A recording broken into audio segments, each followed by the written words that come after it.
Once upon a time, there was a little engine called Edward, and he lived in a shed with 5 other engines.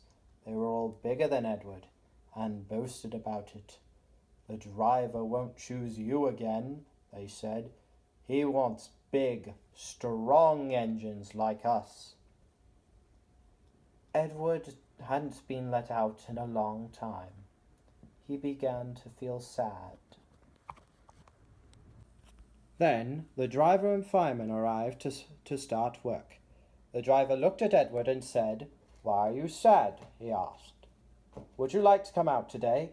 "Oh, yes, please," said Edward. So the fireman lit the fire and made a nice lot of steam.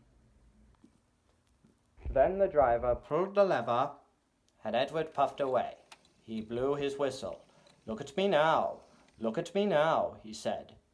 The other engines were very cross at being left behind. And away Edward went to find some coaches. At last, Edward found coaches, and they said, Oh, please be careful, Edward. Please don't bump and bang us around like the other engines do." So Edward came up to the coaches very gently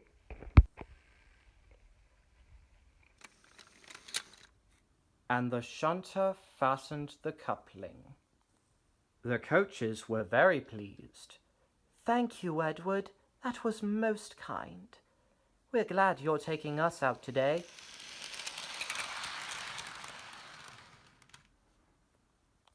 Then they went to the station where the people were waiting.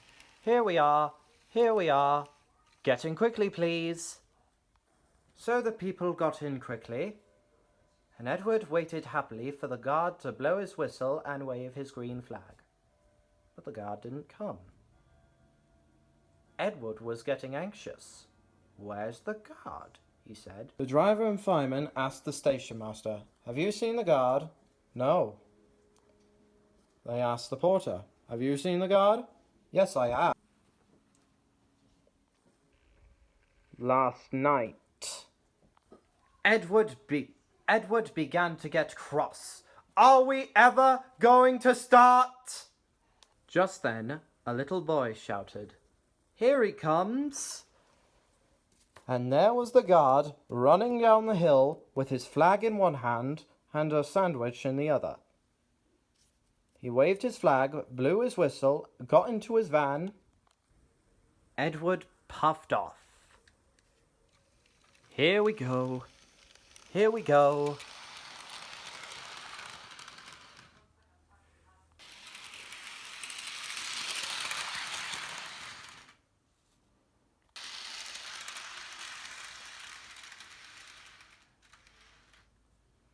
He had a happy day.